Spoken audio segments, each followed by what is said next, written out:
Hey there, fellow bookworms. You know you're always on the lookout for your next great read. Always. So we're diving deep into 5 brand new novels that just hit the shelves. Okay.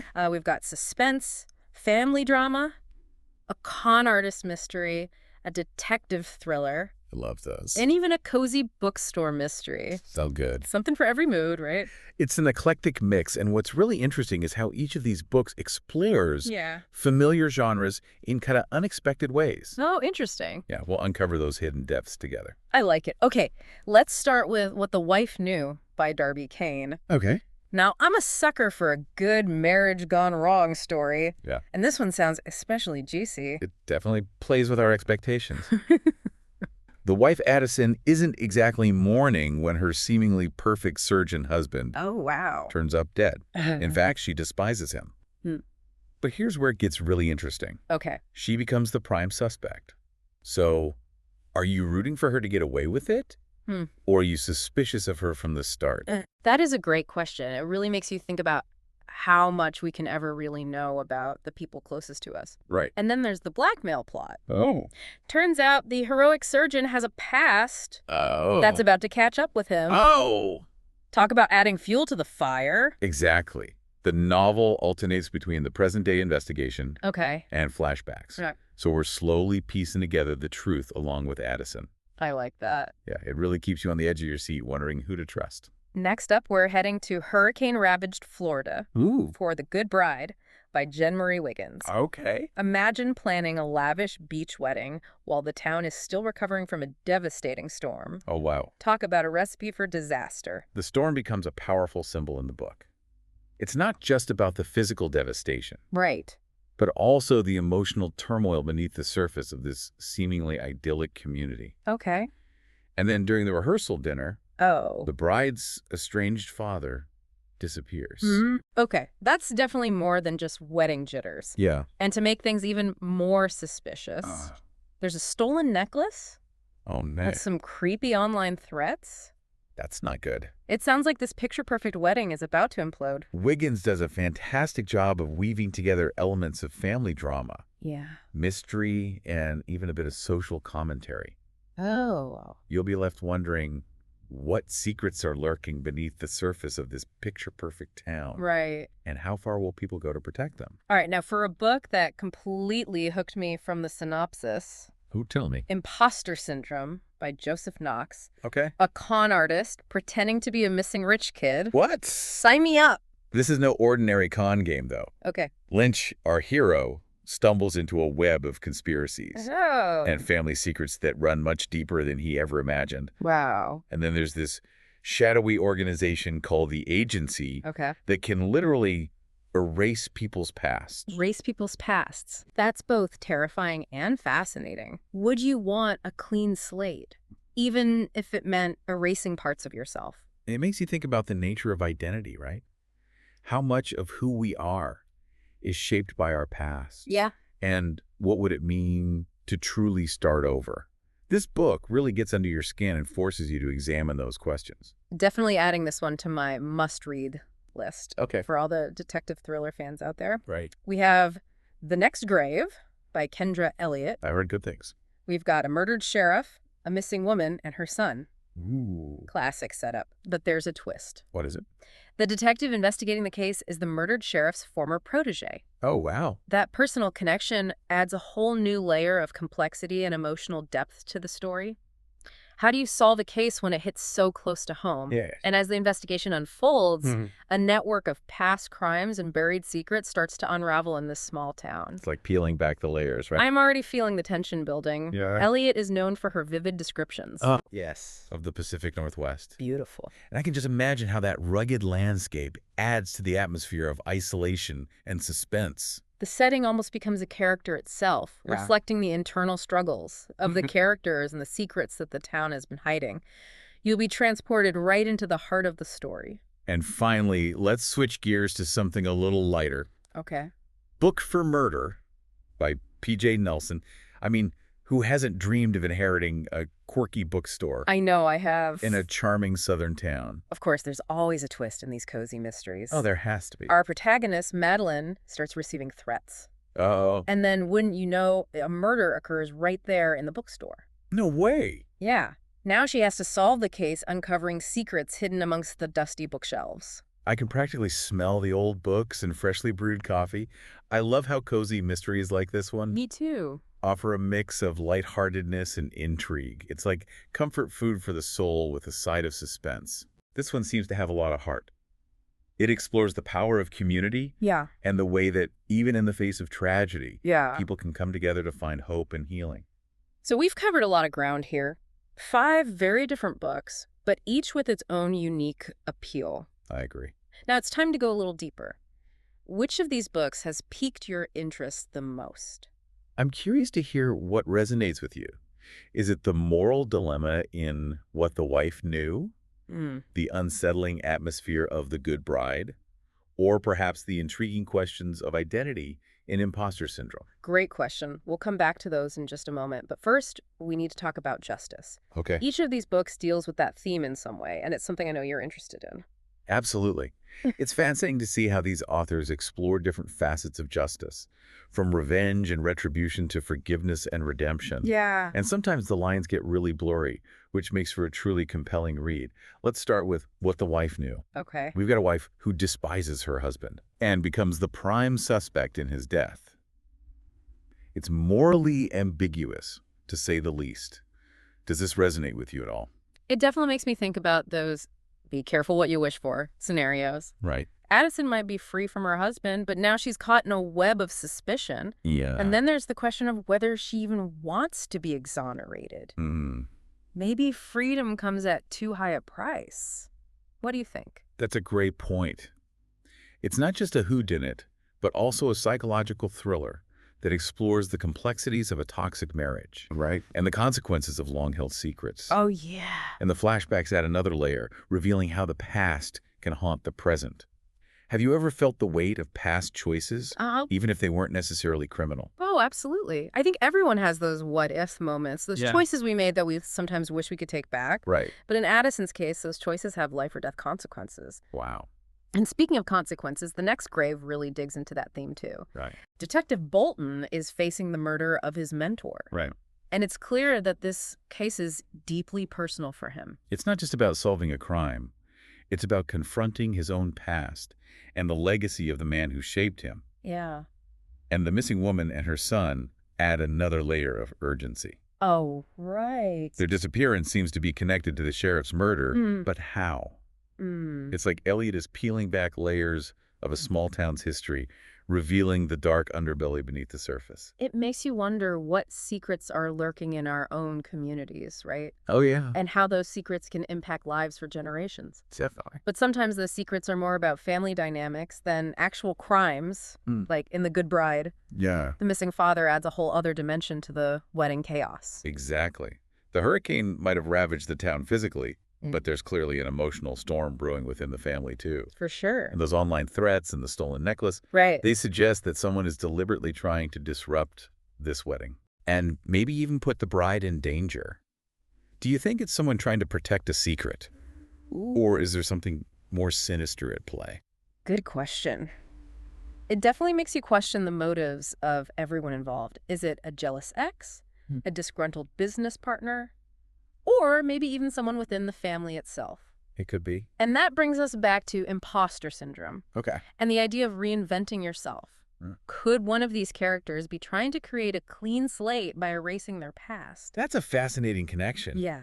Lynch, the con artist, is already living a lie, pretending to be someone he's not. Right. But what if he takes it a step further and uses the agency to completely disappear? Oh, wow. Would that be a form of escape? Or would it ultimately trap him in a web of deceit?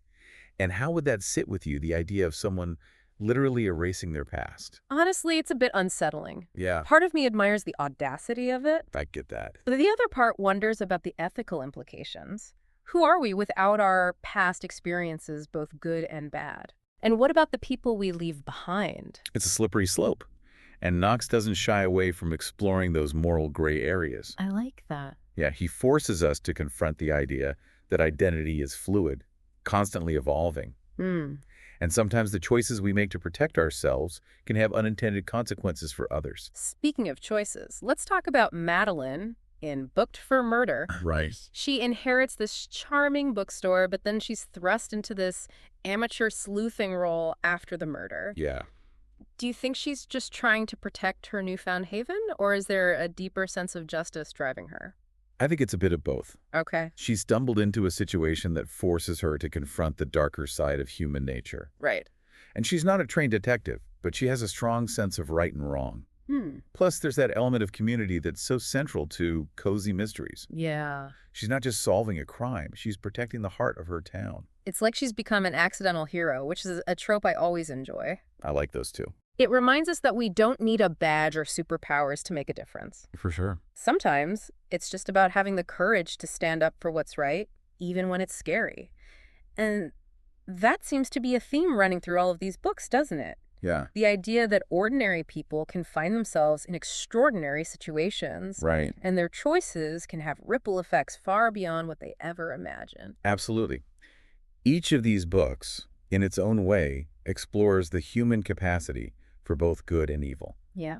The consequences of our actions and the power of resilience. They're a page turners for sure. Oh, yeah. But they also leave you with something to ponder long after you finish reading. And that's what I love about a good book. It's not just about escaping into another world. Right. It's about engaging with ideas, challenging our perspectives, Yeah. and maybe even learning something about ourselves along the way. Exactly. And I think it's interesting how each of these books, despite their different genres, Yeah.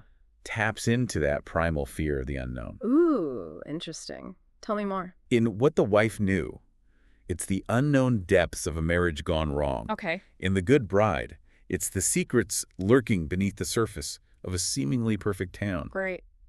And in Imposter Syndrome, it's the terrifying possibility of losing your identity, of becoming someone you don't recognize. Oh, wow. Even in The Next Grave, the rugged landscape of the Pacific Northwest adds to that sense of isolation and unease. Yeah, I can see that. It's like the characters are constantly navigating a world where danger could lurk around any corner. Makes you think. It's that element of suspense that keeps us hooked, but it also reflects our own anxieties about the world we live in. Right. We crave order and predictability. Yeah, But life is often messy and unpredictable. that's for sure. And that's where these books really excel. Okay. They hold up a mirror to our own fears and desires, forcing us to confront the unknown within ourselves.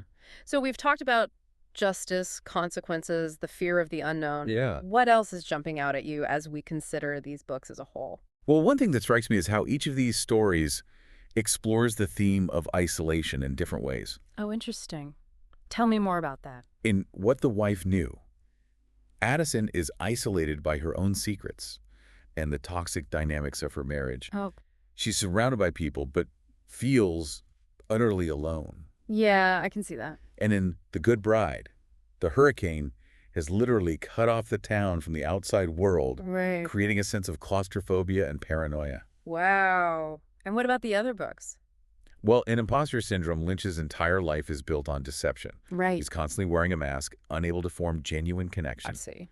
He's surrounded by wealth and privilege, but he's ultimately alone in his charade. Oh, wow. And then you have Detective Bolton in The Next Grave, Yeah. who's grappling with the loss of his mentor and the weight of his own past. Mm-hmm. He's carrying a heavy burden, and the rugged landscape of the Pacific Northwest seems to mirror his internal isolation. And even in Booked for Murder, Madeline is a newcomer to this charming southern town. She's still finding her place, and the murder throws her into a situation where she has to rely on her own instincts and resourcefulness. It's a reminder that even in the most idyllic settings, we can still experience moments of profound isolation. That's true. And these books explore those moments with sensitivity and insight. They show us that even when we feel alone, Yeah. there's always the possibility of connection, whether it's through community, shared experiences, or the simple act of reaching out to others. That's a really powerful observation. It makes me think about how these books, despite their different genres and settings, Yeah. are ultimately about the human condition. They explore our vulnerabilities, our desires, Right? our capacity for both great love and profound darkness. Exactly. Yeah. And they remind us that even in the face of adversity, there's always hope. There's always the possibility of redemption, forgiveness, and second chances. And sometimes the journey itself is just as important as the destination. Well said. Now let's shift gears a bit and talk about the authors themselves. What can you tell us about their writing styles and how those styles contribute to the overall impact of these books? That's a great question. Each author brings their own unique voice and perspective to the table. Darby Kane, for example, Yeah. is known for her sharp prose and her ability to create complex, flawed characters that you can't help but root for, even when they're making questionable choices. And what about Marie Wiggins? I've heard her writing described as atmospheric and evocative. That's a perfect description. Yeah. She has a knack for creating a strong sense of place. Okay. And in The Good Bride, the hurricane-ravaged setting of Florida becomes almost a character itself, Right. reflecting the turmoil and secrets that are brewing beneath the surface. Her writing is lyrical and suspenseful, drawing you into the story and keeping you guessing until the very end.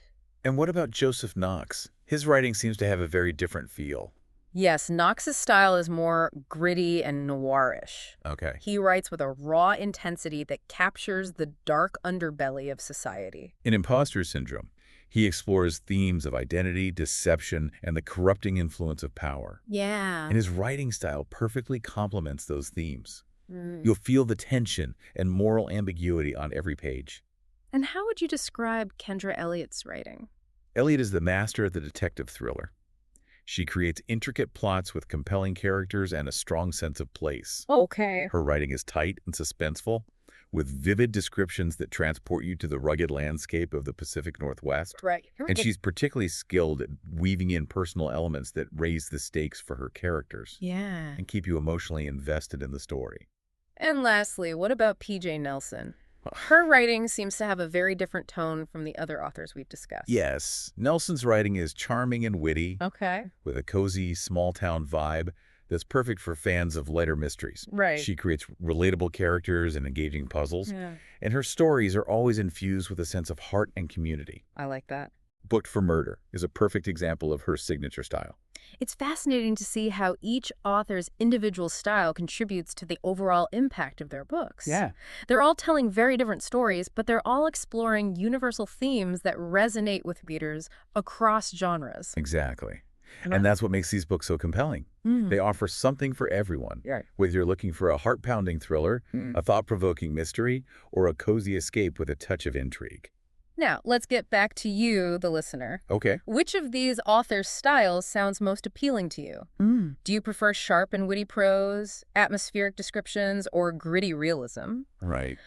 And how do you think their writing styles might influence your reading experience?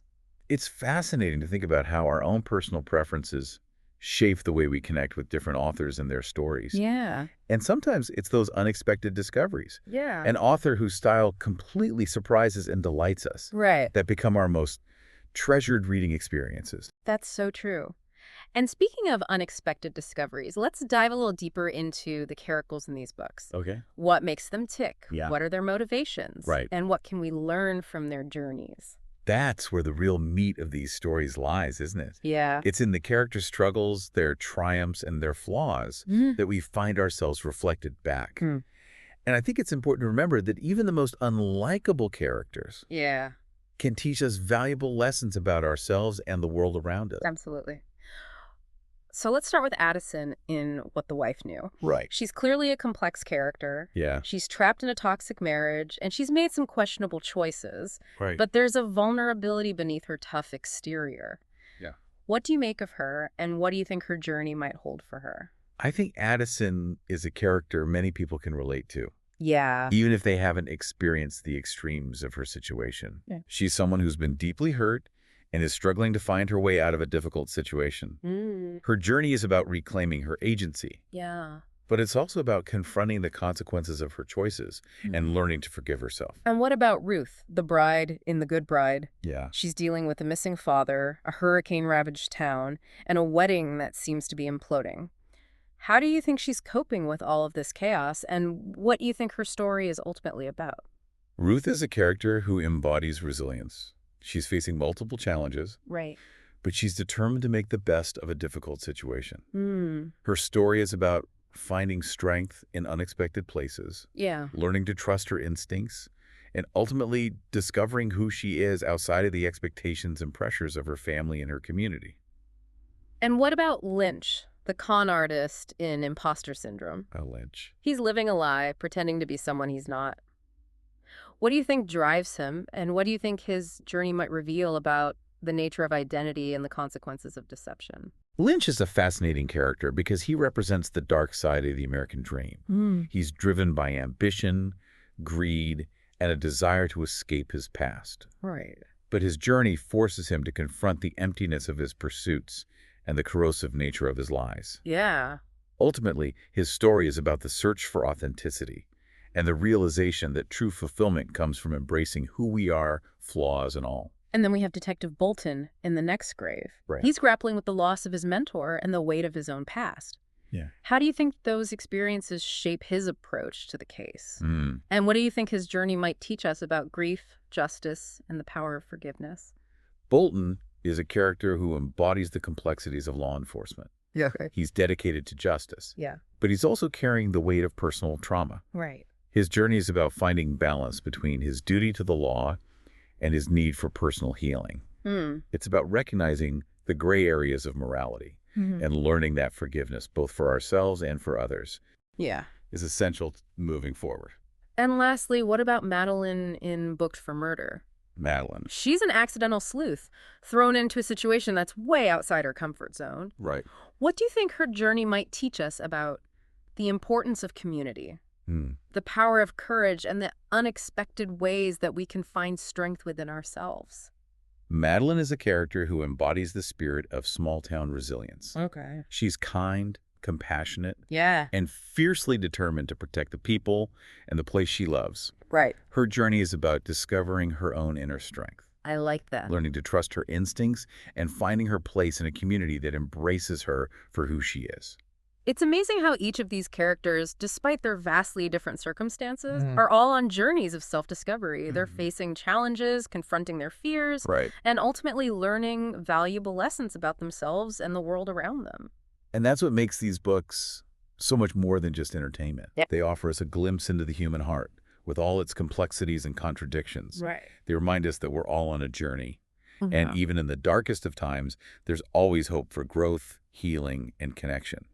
So we've talked about the plots, the themes, the writing styles, and the characters. Yeah. Now let's shift gears and talk about the settings of these books. Okay. How do the settings contribute to the overall atmosphere and impact of the stories? And how do they reflect the internal worlds of the characters? That's a great point. Yeah. Setting is so much more than just a backdrop in these books. Right. It's almost like another character I liked. shaping the mood, influencing the action, and reflecting the emotional landscapes of the people who inhabit these worlds. Let's start with what the wife knew. Okay. The story takes place in an affluent suburb, a world of manicured lawns and seemingly perfect lives. Right. How does that setting contribute to the tension and the feeling that something is not quite right? It creates this contrast, this facade of perfection that hides the darkness and secrets lurking beneath the surface. Oh, wow. It's like a pressure cooker, where the characters are trapped by social expectations and the fear of exposure. I see. And the claustrophobia of that setting mirrors Addison's own internal struggles as she tries to break free from her toxic marriage. And what about the hurricane-ravaged Florida in The Good Bride? Yeah. How does that setting heighten the sense of unease and reflect the emotional storms that the characters are experiencing? The hurricane becomes a symbol of chaos and upheaval, both physically and emotionally. It's a reminder that even the most idyllic settings can be shattered by forces beyond our control. Right. And the physical destruction mirrors the broken relationships and buried secrets that are threatening to destroy Ruth's family and her community. And what about the gritty urban landscape of Imposter syndrome? Oh, yeah. How does that setting reflect the moral ambiguity and the dark underbelly of the world that Lynch is navigating? The city becomes a metaphor for the anonymity and the ruthlessness of modern society. It's a place where people can reinvent themselves. Right. But it's also a place where deception and corruption thrive. And the shadows and secrets of the city mirror Lynch's own internal struggles as he tries to outrun his past and create a new identity for himself. And then we have the rugged landscape of the Pacific Northwest in The Next Grave. Oh, yes. How does that setting enhance the feeling of isolation and suspense? And how does it reflect Detective Bolton's emotional state? The vast forests, the rugged coastline, Right. and the sense of remoteness create an atmosphere of brooding intensity. Yeah. It's a place where secrets can stay buried for a long time. Wow. And where the lines between civilization and wilderness can blur. And that setting mirrors Bolton's own internal landscape as he grapples with grief, guilt, and the weight of his past. And lastly, what about the charming southern town in Booked for Murder? Okay. How does that setting contribute to the cozy atmosphere and the sense of community that's so central to the story? The quaint bookstore, the friendly neighbors, and the slower pace of life create a sense of warmth and familiarity. I love that. It's a place where people know each other's names. Right. And where traditions are cherished. And that setting becomes a source of strength for Madeline as she faces a murder mystery and tries to find her place in this new community. It's fascinating to see how each author uses setting to enhance the emotional impact of their stories. It is. The settings aren't just backdrops. Right. They're integral to the storytelling, reflecting the characters' inner lives and adding depth and complexity to the narratives. Exactly. And I think it's interesting how these books, despite their diverse settings, all tap into a universal human experience. The feeling of being both connected to and isolated from the world around us. Okay. Whether we're surrounded by the bustle of a city or the quiet solitude of a small town, Right. we're all searching for a sense of belonging and a place to call home. That's such a profound observation, and it makes me think about how these books, despite their differences in genre and style, all offer a glimpse into the human condition. Right. They explore our vulnerabilities, our desires, our capacity for both great love and profound darkness. They remind us that even in fictional worlds, life is messy, complicated, and full of surprises. That's for sure. And sometimes it's those unexpected twists and turns that make the journey so worthwhile. Now let's talk about something that's been on my mind throughout this discussion. Okay. The idea of consequences. Oh, yeah. Each of these books explores the ripple effects of choices, both big and small. Absolutely. It's a theme that runs through every human story, isn't it? It is. The choices we make, the actions we take, Right. they all have consequences, sometimes unintended, Yeah. that can shape not only our own lives, but the lives of those around us. Let's start with what the wife knew. Okay. Addison's decision to stay in a toxic marriage has far-reaching consequences. Right. Not only for her own happiness, but also for the safety and well-being of those around her. Exactly. And when her husband turns up dead, she's forced to confront the consequences of her choices. Right. Even if she wasn't directly involved in his demise. It raises questions about complicity, about the burden of secrets, and about the price of freedom. And in The Good Bride, the hurricane acts as a catalyst, unearthing long-buried secrets and forcing characters to confront the consequences of past actions. Right. It's a reminder that the past is never truly gone. It can always come back to haunt us. And those consequences can be devastating, not just for the individuals involved, but for entire communities. It's a theme that's particularly relevant in today's world, where we're increasingly aware of the interconnectedness of our lives and the long-term impact of our choices. And what about imposter syndrome? Right. Lynch's decision to live a lie has far-reaching consequences, It does. not only for his own sense of identity, but also for the people he deceives. It's a cautionary tale about the seductive nature of power and the corrosive effects of deceit. Lynch's journey shows us that building a life on lies ultimately leads to isolation, emptiness, Wow. and a profound sense of loss. And then we have The Next Grave, Yeah. where Detective Bolton is grappling with the consequences of choices made by both himself and his mentor. It's a reminder that even the best intentions can have unintended outcomes, Right. and that sometimes we have to make peace with the past in order to move forward. Exactly. Bolton's journey is about recognizing that justice isn't always black and white. Okay. It's about understanding the complexities of human behavior and learning to forgive both ourselves and others Right. for the mistakes we make along the way. And even in Booked for Murder, Madeline's decision to investigate the murder at her bookstore has consequences that ripple throughout her community. It's a reminder that even the smallest actions can have a profound impact on the lives of others. Yeah. And it's a testament to the power of courage and the importance of standing up for what's right, even when it's difficult. So as we wrap up our deep dive into these 5 books, what are some of the key takeaways you want listeners to ponder? Well, I think it's important to remember that these books, while entertaining, are also invitations to explore the deeper complexities of human experience. They offer us insights into the nature of identity, the weight of the past, the ripple effects of choices, and the search for meaning and connection in a world that can often feel chaotic and unpredictable. And they remind us that even in fictional worlds, there's always hope. Yeah. There's always the possibility of redemption, forgiveness, and second chances. Yeah, And sometimes the journey itself is just as important as the destination. absolutely. Yeah. These books offer a glimpse into the human heart with all its contradictions and complexities, Yeah. and they invite us to reflect on our own lives, our own choices, Right. and our own search for meaning in a world that's constantly evolving. Now, before we move on to our final thoughts, Okay. there's one more element I want to touch on. What's that? The power of storytelling itself. Oh, I love that you brought that up. Yeah, It's such an essential part of the human experience, isn't it? it is. Stories connect us, teach us, inspire us, Right. and help us make sense of the world around us. Exactly. And these 5 books are all examples of the power of storytelling to transport us, challenge us, Yeah. and make us feel deeply. They show us that stories can be both mirrors and windows. They reflect our own experiences back to us, helping us understand ourselves better. Right. And they offer us glimpses into worlds and perspectives that are different from our own, I see. expanding our empathy and broadening our understanding of the human condition. And that's a gift, isn't it? It is. To be able to step outside of our own lives and experience the world through the eyes of others. Absolutely. And it's a reminder that we're all connected despite our differences. Yeah. We all share the same basic human emotions, the same hopes and fears, the same longing for love and belonging. So, as we wrap up this deep dive, I'd love to hear your final thoughts on these books and what you hope listeners will take away from our conversation. Well, first of all, I hope listeners will be inspired to check out these books for themselves. Yeah. They're all page-turners, for sure. Oh, yeah. But they also offer so much more than just entertainment. Okay. They're invitations to explore the depths of human experience, Okay. to grapple with complex issues, Right. and to engage in meaningful conversations about the world we live in. And what about the bigger picture? Yeah. What do you hope listeners will take away from our discussion about storytelling itself? I hope they'll be reminded of the power of stories to connect us, to teach us, Yeah. to heal us, and to inspire us. Right. I hope they'll be encouraged to seek out stories that challenge them, that move them, that make them think differently about the world. Yeah. And I hope they'll be inspired to share their own stories, Right. to lend their voices to the tapestry of human experience.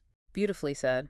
And on that note, I think it's time to wrap up this part of our deep dive. Okay. We've covered a lot of ground, Yeah. but I feel like we've only just scratched the surface of these incredible books. I agree. There's always more to discover, more to ponder, more to discuss. For sure. And that's the beauty of a good book. Yeah. It stays with you long after you've finished reading it, Right. sparking new thoughts and insights along the way.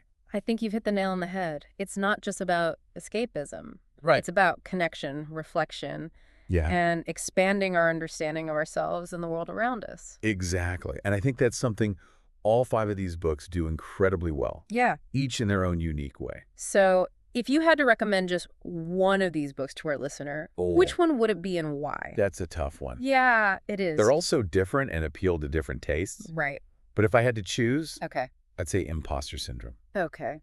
There's something so captivating about the premise. A con artist navigating a world of wealth and deception Yeah. while also grappling with his own identity. Right. It's a story that will stay with you long after you finish reading it, prompting you to question your own perceptions of truth, Okay. ambition, and the price of success. Right. What do you think? Does that resonate with you at all? Oh, absolutely. It makes you wonder, would you want a clean slate? Right. Even if it meant erasing parts of yourself. And what would that even look like? Yeah. Could you truly escape your past? Or would it always find a way to resurface? Imposter syndrome really forces you to confront those questions. Plus, that ending with the agency. Oh. Talk about a cliffhanger. I'm already dying to know what happens next. I know. But I guess that's the beauty of a good book, isn't it? It is. It leaves you wanting more, Yeah. sparks your imagination, Right. and invites you to continue the story in your own mind. Exactly. And all 5 of these books do that in different ways. Right. They spark conversations, Yeah. challenge our perspectives, and leave us with a sense of wonder and possibility. I like that. They remind us that even in fictional worlds, Right.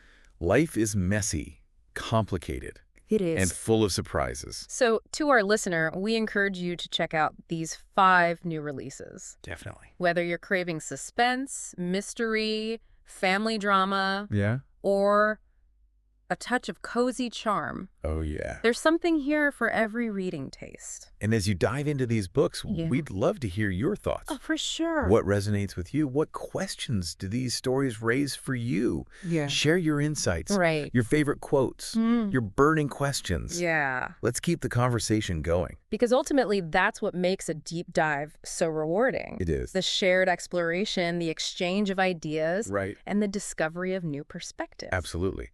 It's about more than just consuming information. Yeah. It's about engaging with ideas, Right. challenging our assumptions, and expanding our understanding of the world and ourselves. And who knows, maybe one of these books will spark a new passion, It create a could. new insight, or a new direction in your life. That's the beauty of reading, isn't it? It is. It has the power to transform us in ways we never imagined. So, until next time, happy reading, and may your next deep dive be filled with wonder, Oh, yeah. discovery, and the joy of a truly great story.